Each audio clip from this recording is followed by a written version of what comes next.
In the heart of Saigon, Vietnam, stand three pale towers, thin as incense sticks burning for the dead. Locals say their shadows are colder than the night itself, and that the ground beneath them hides something far older than concrete.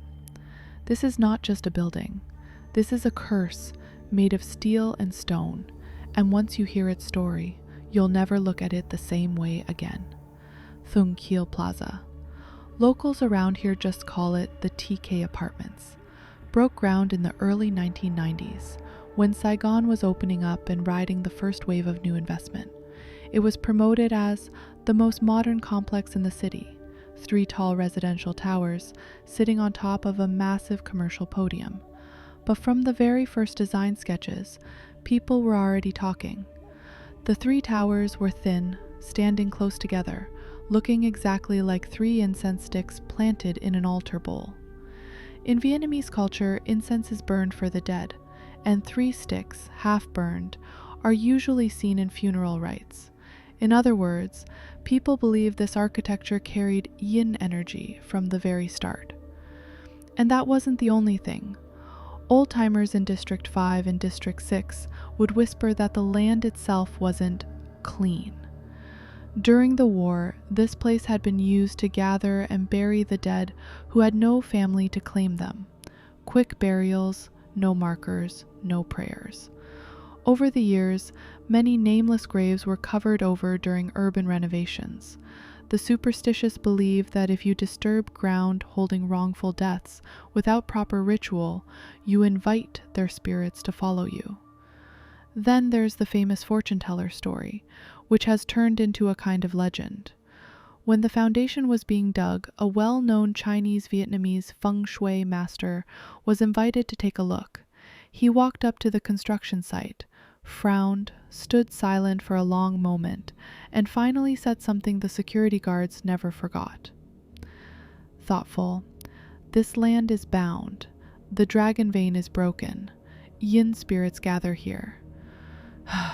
If you build high, the people won't live in peace, and any business will fail."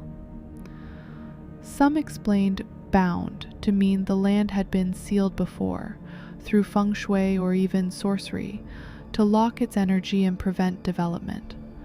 No one knows if that's true. But here's the strange part.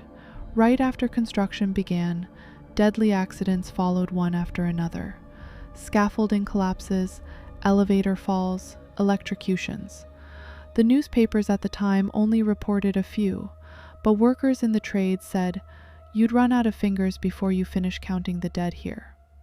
From then on, the bad reputation of the three incense sticks and the TK curse began spreading, long before the building was even finished. And that cold feeling that creeps up your back when you stand near it, it's still there today. At night, the TK apartment towers stood like three pale sentinels over District 5, their windows glinting faintly under the city's restless glow.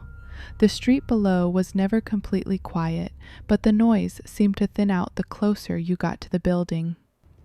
The old sodium lamps outside painted everything in a tired yellow light, turning the concrete walls into dull gold and making the shadows longer than they should be. Inside, the hallways stretched too far, narrow corridors lined with peeling paint and closed doors that looked like they hadn't been opened in years. The air was colder than the streets outside, a damp, stale cold that clung to clothes. Every step echoed in a way that made you wonder if someone else's footsteps were answering yours from further down. Sometimes faint sounds drifted through, the creak of metal, a low thud, or the thin, hollow whisper of wind squeezing through a crack that wasn't there a moment ago. Tan knew that feeling. He wasn't the kind of man to scare easy, but even he didn't like lingering too long in TK at night. In his early 30s, Tan was the kind of friend everyone liked to drink with. Quick with a joke, generous with his glass, and always ready to order food for the table. He had a buddy, a VQ, who'd flown back from America for a stretch. The guy had money, but what he really craved was the kind of late-night eating and drinking Saigon did better than anywhere else. Late night now, Vietnamese drinking wasn't just about the alcohol.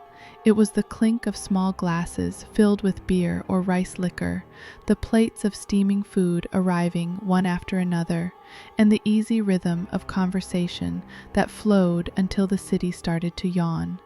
Street-side plastic chairs, cigarette smoke curling up into the streetlights, someone calling for another plate of snails or grilled squid. That was their world after dark.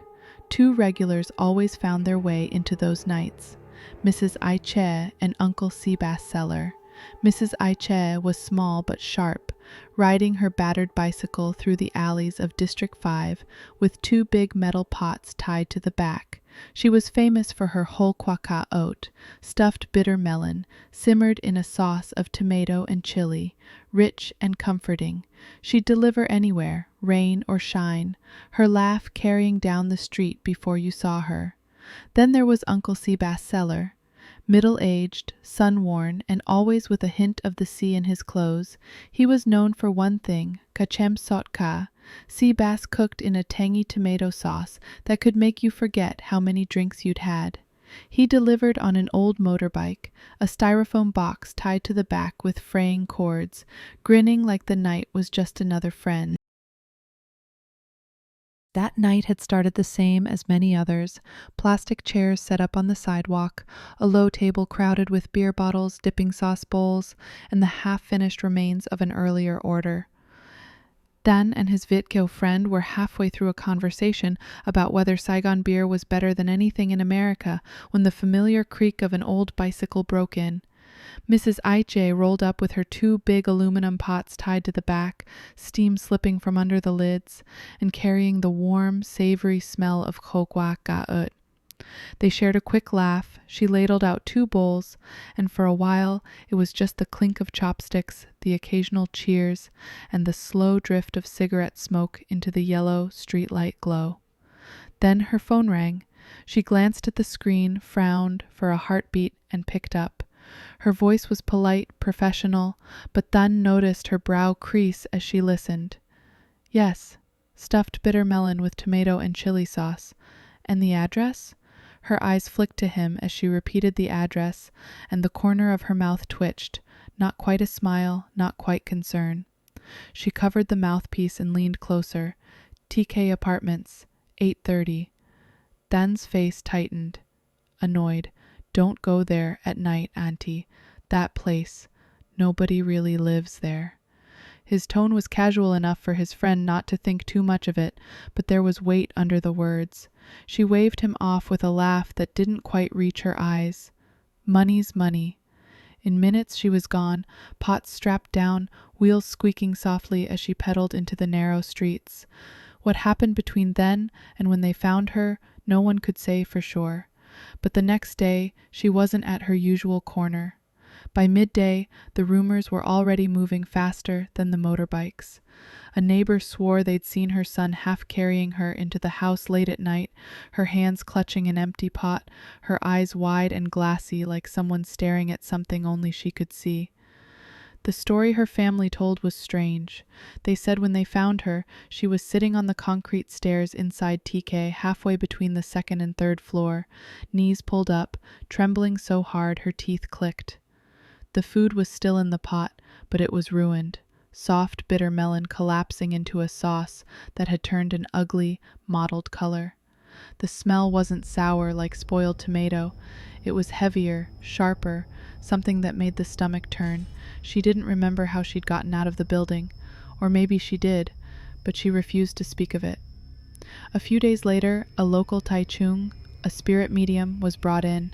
After circling her 3 times and muttering under his breath, he announced that she had lost 5 souls and 1 spirit. In local belief, a person is made up of multiple spiritual parts, and if something frightens or attacks you badly enough, those parts can scatter like startled birds. Since that night, Mrs. Ai Che never sold food again. Her bicycle sat against the wall, gathering dust. When neighbors greeted her, sometimes she didn't seem to recognize them until they called her name twice. And in the nights that followed, whenever someone mentioned TK Apartments, she would go very still, her eyes drifting somewhere far away, as if listening for a sound that hadn't stopped for her yet. About a month after Mrs. Aicha's night at TK, things had almost gone back to normal in Tun's little circle of late-night drinking. The beer still flowed, the laughter still echoed off the narrow alley walls, and the streets smelled of grilled meat and fried garlic. But there was a gap. No more clinking of Mrs. Aicha's metal pots, no more steaming bowls of kolguakaut, stuffed bitter melon with tomato and chili sauce, arriving with her tired smile. That night, the craving shifted.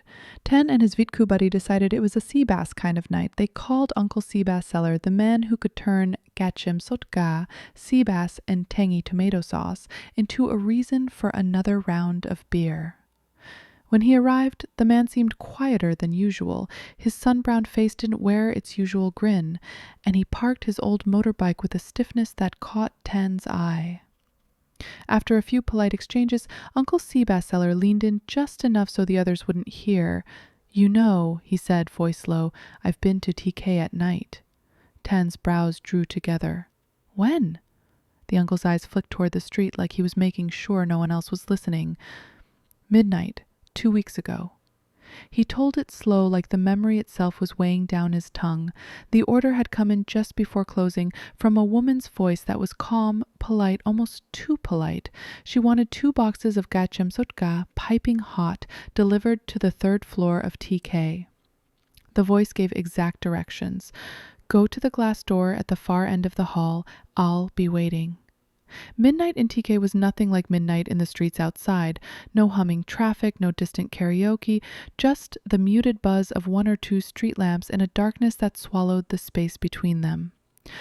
He climbed the stairs. The elevator hadn't worked in years, and each step made that hollow thud that told you the building was mostly empty.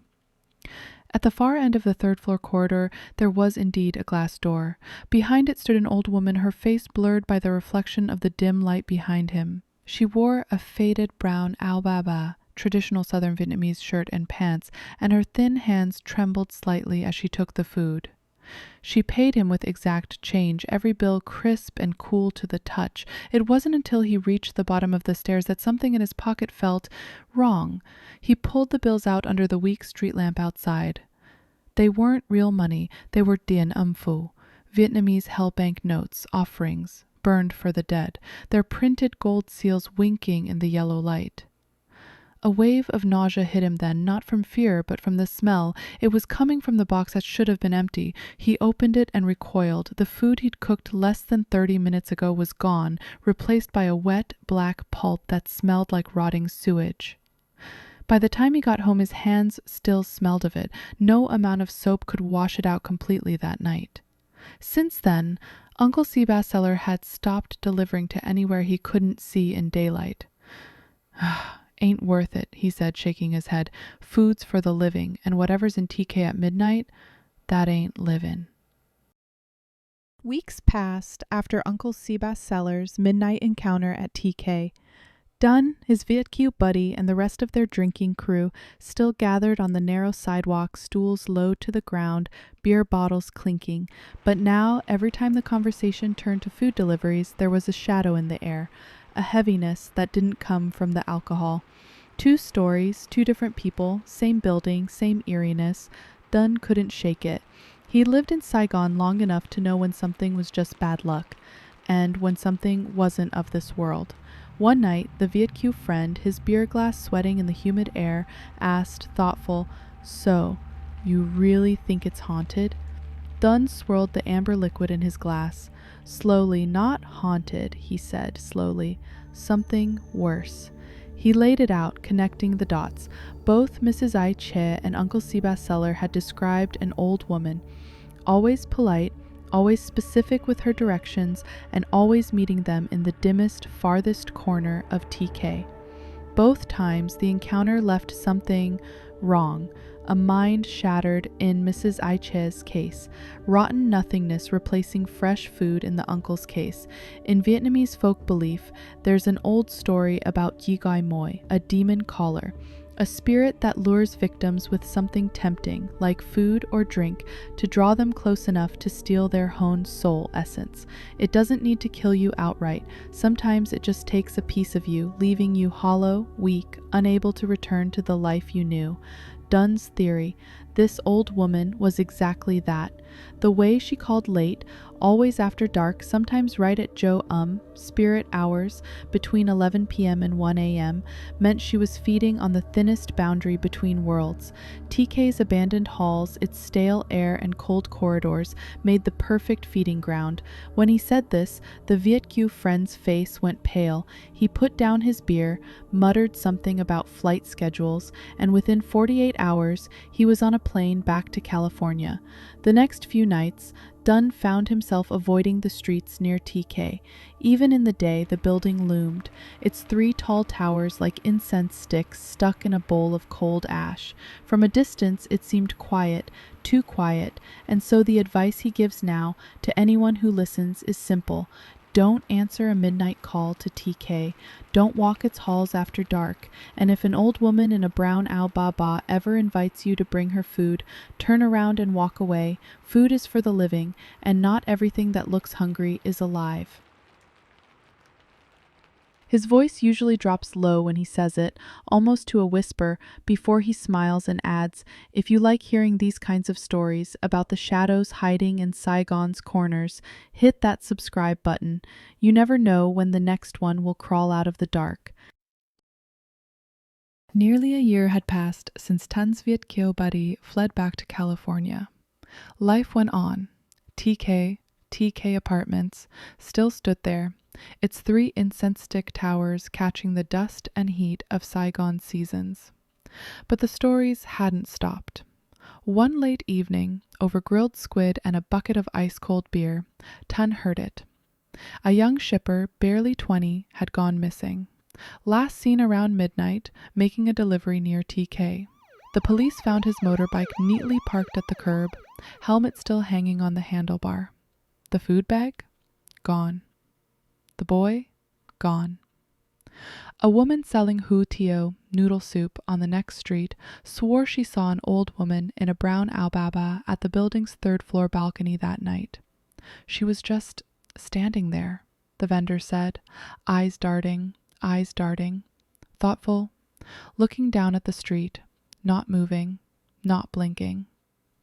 The detail that got to Tan wasn't the clothes or the balcony. It was the time. The vendor said she saw her at exactly 12:03 a.m. That's spirit hour. From then on, Tan never, ever looked up when riding past TK. He kept his eyes on the road, his throttle steady. Like if he didn't acknowledge the building, it wouldn't acknowledge him back. Because deep down, he feared one thing, that if he looked up, he'd see her, looking right at him, and maybe smiling. So here's his advice, one last time. If you hear your phone ring at midnight and the voice on the other end asks you to deliver food to TK, emphatic, hang up. No tip is worth your soul. So that's it. The ghostly food orders at TK Vietnam. Enjoyed it? Subscribe, but not too hard, or you might be next. Comment if you've been to TK or know a haunted spot. And remember, if the phone rings at midnight asking for food to TK, let it ring. Some customers are better left hungry.